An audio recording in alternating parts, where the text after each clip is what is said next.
Hey guys, welcome back to the channel. We've got a very appropriate shirt on today. Not only is one of my favourite old TV shows, Columbo, just one more thing. And you know what I mean on that. So we've done our subframe, got all that installed. That's all bolted up, all those bits and pieces. Brakes have been rebuilt, put new seal kit on all that, ready to roll. Obviously, we've got to attend to the bodywork. Now, I could bring this out on the road and start driving it around, but I just got to bring it back in again and do all this. And so I thought we'll just keep pressing on and do that. On the battery tray side, I'll show you in a bit. As you know, battery tray, spilt acid and also moisture collecting. Got a little rust area right by the main subframe tower there that I want to take care of. I did attempt to try and weld it up, but there's no go. The metal is so pitted there, it's no go. It's like tissue paper. So I have to cut out a whole panel of there, put in fresh metal, and that's where our little spare car in the backyard came in handy. So I went in there. 2 seconds. I went down there later yesterday afternoon, cut this section out, broke our spot welds. I'm going to refine this edge obviously, and this is all perfectly good metal, and I'll butt joint that in, smooth it out so you'll never know. And before I do that, as I say, just one more thing, I thought to gain better access we'll just pull off the fenders, and so that's really everything just cascades from there, you know. So what we're going to do today, I'm going to pull the bumper off, take this fender off, take that fender off, and I don't think we'll get to this today, but I'll show you how to take the body panels off basically and get ready for painting. And this sets off another series of videos of painting the fenders. And as I was talking to my friend James this morning at the coffee shop, you could quite easily just paint this, do this fender, but then you've got a freshly painted fender, right? And while you're doing it, you might as well do that one. That's got a rust hole in the top. That's been something I've been wanting to attend to for a long time. There's a rust hole right at the top where the headlight is surround. And then of course you've got two nice fresh looking painted fenders, and then so well, I might as well do the hood as well, and then the cowling right by the windscreen wipers. So those four items we're going to paint. Now I have already got fenders in my shed that have been painted this colour, and they're going to need scuff sanding down, flattening off, and the final coat on them. But I'm going to show you the process of painting the hood all the way through and give it as a kind of almost like a test bed for the upcoming 6.3 job that will be probably years away anyway, but whatever. And also probably replace that sound deadening underneath the 4.5 there. So we've got a lot to go still before this car's back on the road, and so let's get started. Let's pull the front of the car off. Done. Let me show you how I did it. Right, first things first, we're going to get the bumper off. So we got 17mm bolts through to the main frame, the main bumper iron frame here. So there's two on each side, and then we've got the front kind of horseshoe brackets right at the front here. I do believe those are 17s as well. So essentially it's just 6 bolts to undo to get the bumper on. Pretty easy actually. Alright, so it's just kind of balancing there at the moment. See, that just took a couple of minutes to do that, so you can see how easy it come off. So now we can gain access to all the fender bolts and obviously undo the wiring. That's the next stage. So what I'm trying to do is save as many parts, you know, screws and what have you, bits and bobs. Always good to have spares, but obviously this whole headlight thing is pretty trashed here. Yeah, I mean, I suppose if you're really, really desperate, you could bend that back into shape, but anyway, I'll put that aside. So now we've got our wiring exposed, and we can pull that through. So on this side there, we're going to lever this little guy off the front here. Now gain us access to the wiring on this guy that we can pull through. I like to take pictures of everything so the wiring goes back that much easier.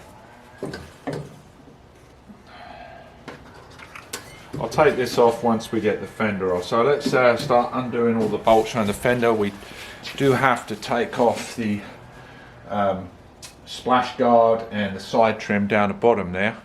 So let's do that. Okay, so I pulled that trim off, and I didn't film it because it's a little tedious to get the camera down there, but what I do, I slide a thin blade scraper up, slide it along gently to find where the spot is. Go the other side of the trim. So I go in here and then find where that stop is, go in here like this, and then you can leave a subslide. Then I come in with a thicker, stronger piece, like this is actually a spot weld breaker.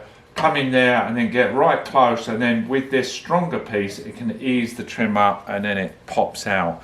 The thinner ones don't really do it, they just end up bending it. You've got to get as close to the pin as possible with something strong and inflexible, and then it pops out real easy. Looks in pretty good shape under there, which is nice. So we got 2 screws here, which I'm going to unscrew.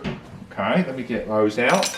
Let's say 2 screws here, and if you have a lot of rust here, you might have issues with these, so you may have to go soaking them or something, but I don't anticipate too much problems with these. So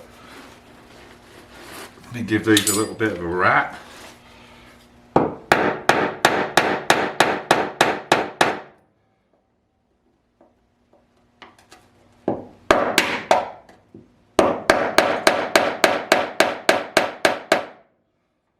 Another one.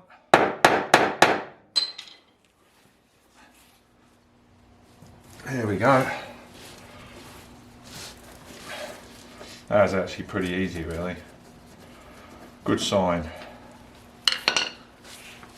There's a bolt up here, located here. Then we're going to start detaching all the bolts all the way in the engine bay, and then there's a Phillips screw at the very front and another bolt, and then we can wiggle this guy off. So not too bad. So we've just undid these 2, and I'm going to work away all the bolts on the inside.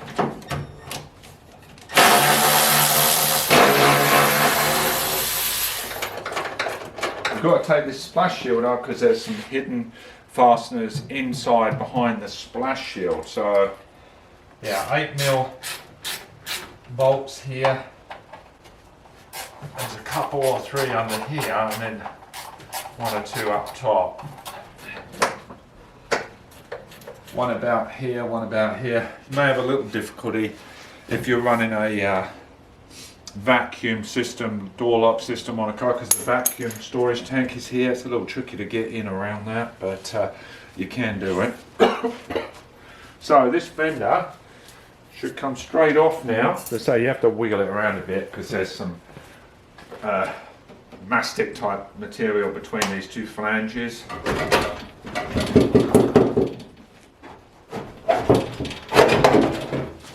There we go.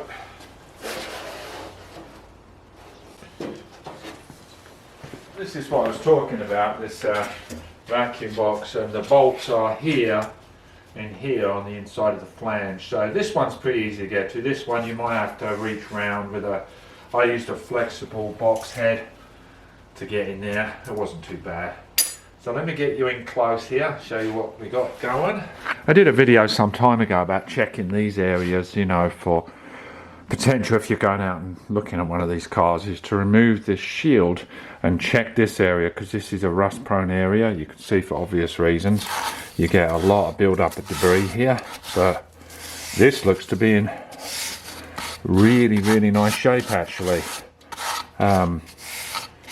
So very good, because we do have a drain hole in the fender at the bottom here that runs out. If that gets clogged, you can get a build up of moisture here and rust this out, and then it starts spreading. I do have, I think, a few issues on the other side. There's a few spots of rust showing here on the other side that I will look at and take care of. That all looks pretty good actually, even though it kind of doesn't with all this black stuff, but it actually doesn't look like any rust damage or anything like that. There's that shiny suspension. Ooh. So yeah, this is all pretty straightforward. Maybe I'll clean all this up. All this flange, remember our 6.3 project, all this was rotted out, but this is all solid as a rock here. So I'll take the opportunity, I'll drive this car outside once I get everything off, and then maybe detail this out, clean it all up.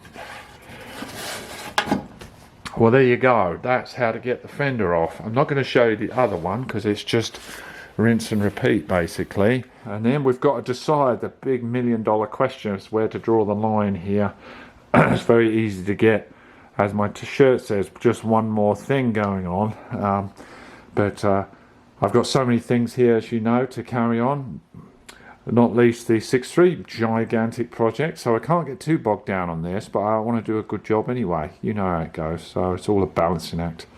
So this is all the debris that came out of there. So that'd be a good little weekend project for someone, taking those off and clearing out. And also over on the battery tray side, where I show you yesterday I tried welding up the split down there. It's difficult to see under this light, it's a bit of MIG wire there, but it was so tissue thin that there's no way. With this battery tray here, and with acid dropping down here between the chassis leg and the inner wheel arch, it's prone to rust. So this is an area I want to tidy up, you know, make it more presentable. So I'm going to carry on and get this other fender off. Before I move on to the other side, just a couple of notes. I have mentioned this before in previous videos, but the vulnerable area on these is, see this join line here? This is a join line, right? And it's spot welded through this flange onto the chassis leg, okay? So these areas here, these low spots here between that gap are vulnerable, especially on the other side where there's battery acid accumulated. Now, they did in the factory, as you can see, that runs all the way down. See this little bump here? Make sure, let me feel that, see? That is blocked. That is a drain hole. So you can quite easily go out in your garage and check this drain hole. Make sure those are clear, because then that gives you a path for the water escaping. So very easy thing to overlook, and it looks like I've overlooked this one. So so that's just a little thing there. You remember this car, it's had this rust hole here for a long time. Always been meaning to repair it. But look what I found. Dun dun dun. Dun dun dun. Look at all that mess under there. So that's why, guys, you need to check your headlamps around. Look at the state of that. Put my head right down there. The whole headlamp surround is shot anyway. So, as I say, beauty of the 108, you can just unbolt this and put a new one on. So there you go. So another reason to clean out this area. Total trap, rust trap, common area on the 108. So on the other side now, and I took the shield off, and you can see, look at all that mess in there. Look at that down in there. Let me vacuum that out, and hopefully you can see how, I mean, that just turned into mud and slush and just sit there wet for a lot longer than it should. And you can see why these panels here, this outer panel, gets rust problems. So let me vacuum all that out. Hopefully there's no problem there. Got a little surface rust here, like I was saying.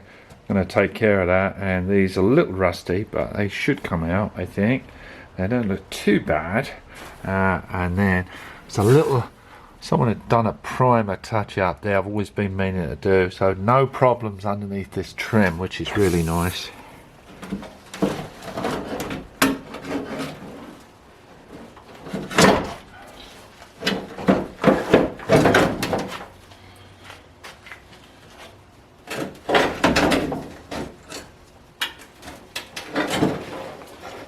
Show you how bad this one is. Look at that, that's terrible. This fender was shot anyway.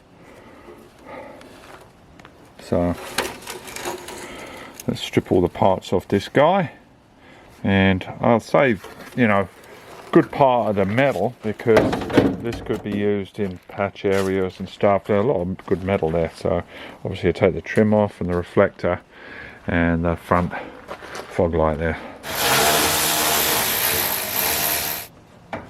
Alright, now we've got the hood off, which is fairly easy. I just had to, I took these off first, laid it down, and then took the screws out on either side of the bolts, and then just gently eased it off. It's pretty easy. It's probably easier with two, but you can do it on one. So just taking this cowl off now, taking the wiper blades off. First bolt is nut is a 13, then the wider one at the base is a 19, and then I'm going to take this trim off, and then we can take this off for painting, and then we're all done for the day. I like to bag everything up with the trim, so because these are chrome screws, and keep it all together. Then you've got the water squirter to disconnect, and then that comes straight off. So you just lever up this little cap here, 13, and then the base of this trim cap here is the 19. There we go, lift straight off now. And that's not too bad under there because, well, I've still got a little bit of debris, right? Because remember we cleaned out this area some time ago and put some rust encapsulator paint to stave off any chance of rusting out. So I'll vacuum this up and let's have a look what that looks like under there. Take this guy out of here. And you see, hold it up pretty well, a little bit of stuff there, but as I say, I got a lot of rust encapsulated down here, so there's no problem there. I'll vacuum that out, make sure that down the bottom there, you can see that right at the bottom corner, make sure that drain is always clear, because that's a highway for the water escape. Anyway, so we're all ready to get those panels prepped for painting, especially the hood. Like I say, I've got the fenders, the wings already painted up. I'm going to give them a scuff sound to put the fresh coat to match it all together, and the cowl and all that stuff. That took probably about 2.5 to 3 hours, counting for the camera work. You know, you probably do it quicker than that. You don't have to worry about setting that up. So really doesn't take that long. I mean, that's a real benefit of the 108 style body shell, that you can do this much work with just unbolting stuff and removing trim, etc. So anyway, so thanks all for watching, guys, and staying with me. Please hit like, share, subscribe, and I will see you in the next video, whatever I end up doing. Alright, cheers guys, bye bye.